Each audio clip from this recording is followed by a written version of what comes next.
काषाय वस्त्रं करदण्डधारिणं कमण्डलूपद्मकरेण शङ्खं चक्रं गदाभूषितभूषणाढ्यं श्रीपादराजं शरणं प्रपद्ये। नमो जन्मभूमी जिथे जन्म झाला, नमो आर्यभूमी जिथे वाढियेला, नमो कर्मभूमी जिथे गुप्त झाला। नमस्कार माझा सद्गुरु दत्तात्रयाला, अवधूत चिंतन श्री गुरुदेव दत्त।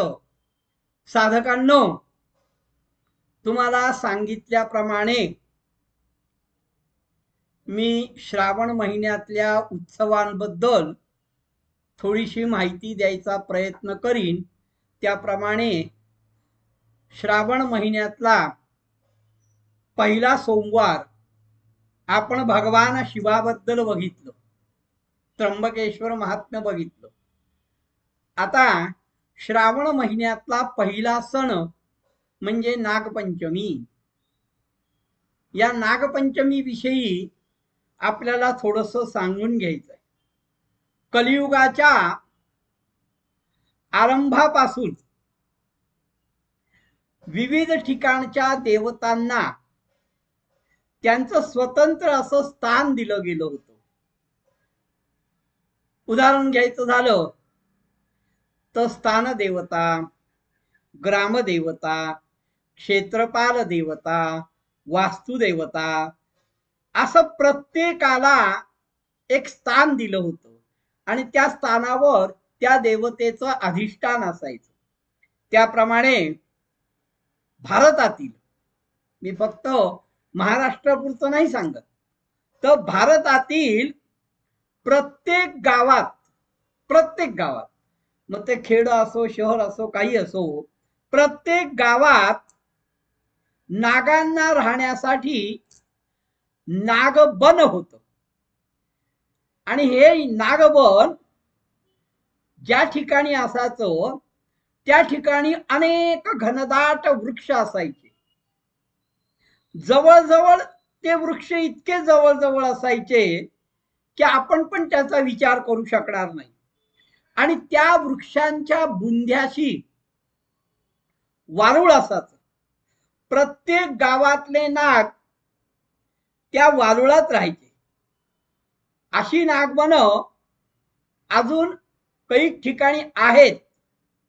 उदाहरणच द्यायचं झालं तर कर्नाटकामध्ये मुलकी सुरतकल या ठिकाणी आपल्याला अशी नागवन पाहायला मिळतील। कोल्हापूरच्या जवळ पन्हाळगडावर सुद्धा अशी नागवन आहेत।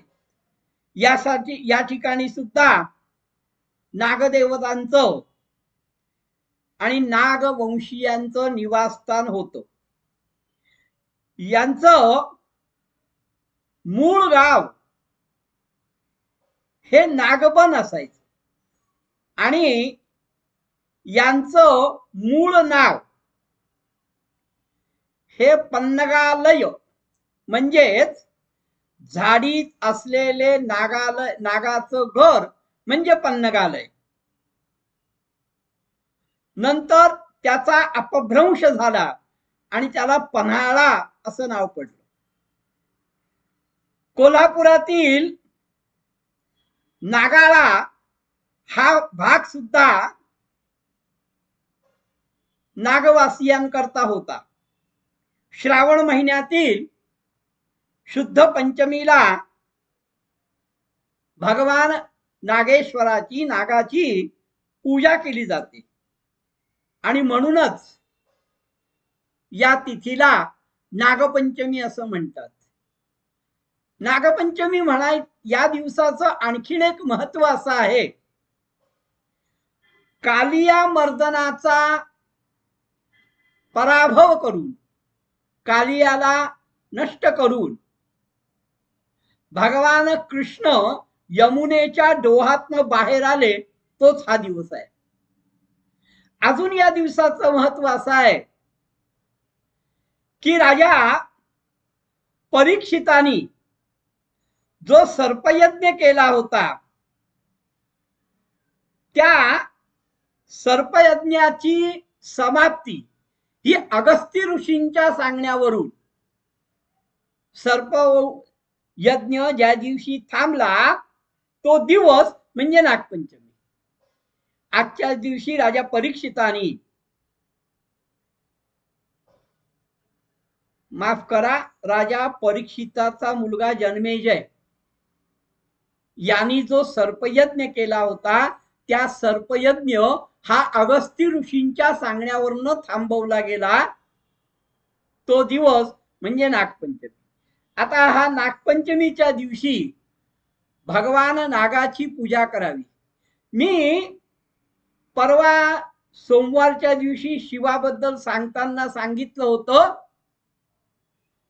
की नाग हा थंड प्रवृत्तीचा आहे आणि हे खरं आहे. नाग हा थंड प्रवृत्तीचा आहे.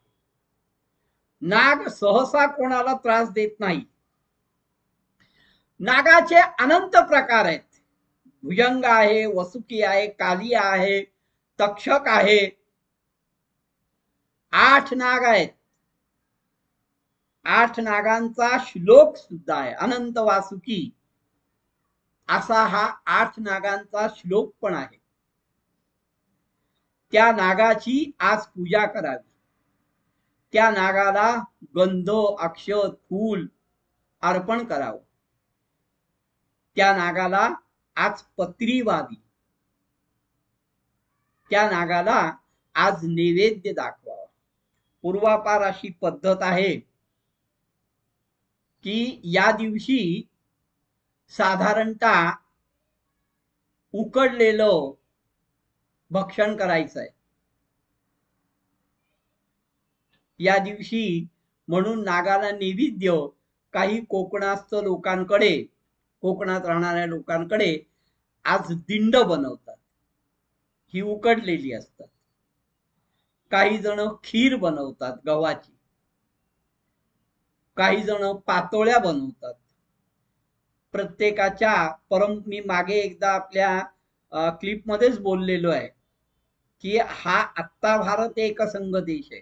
पूर्वी हा वेगवेगळा होता, त्यामुळे त्या त्या ठिकाणच्या पद्धती हे ते सगळं वेगळं होतं. त्याप्रमाणे आज आपण सर्वांनी नागाची पूजा केली असेल, नागाला दूध अर्पण केला असेल, नागाला लाह्या दाखवल्या असतील, नागाला तुम्ही नैवेद्य दाखवला असेल. ही नागदेवता तुम्हा सर्वांवर कृपादृष्टी ठेव. तुमचे सर्व संकट, सर्व त्रास, सर्व दुःख या नागदेवतेच्या कृपेमुळे हरण हो, ही एकच इच्छा मी त्या नागदेवतेच्या पायाशी ठेवतो. अवधूत चिंतन श्री गुरुदेव दत्त.